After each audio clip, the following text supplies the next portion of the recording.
Dhallywood megastar Shakib খানের ব্যক্তিগত জীবন নিয়ে আলোচনা মানে যেন জড়িয়ে আসে দুই নারীর নাম, অপু বিশ্বাস আর শবনম বুবলী। সামাজিক মাধ্যমে একে অপরকে নানা ইঙ্গিত দিয়ে পোস্ট তাদের জন্য নতুন কিছু নয়। যদিও বুবলী অন্তঃসত্ত্বা হওয়ার খবরের পর বেশ কিছুদিন চুপ করেই ছিলেন দুইজনই। এরই মধ্যে হঠাৎ করেই অপুর রহস্যময় পোস্ট শেয়ার।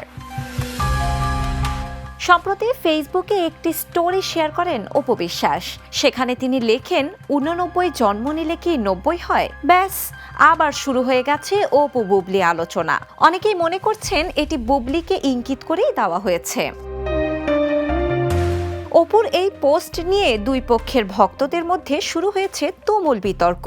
অপু ভক্তরা বলছেন এটি নিছকই একটি সাধারণ পোস্ট, যার সঙ্গে বুবলীর কোনো সম্পর্কই নেই। অন্যদিকে বুবলীর ভক্তরা দাবি করছেন বুবলীকে খোঁচা দিতেই এমন পোস্ট শেয়ার করেছেন অপু। বিনোদন ডেস্ক, দ্য নিউজ। দেশে দেশে সবার সাথে দ্য নিউজ।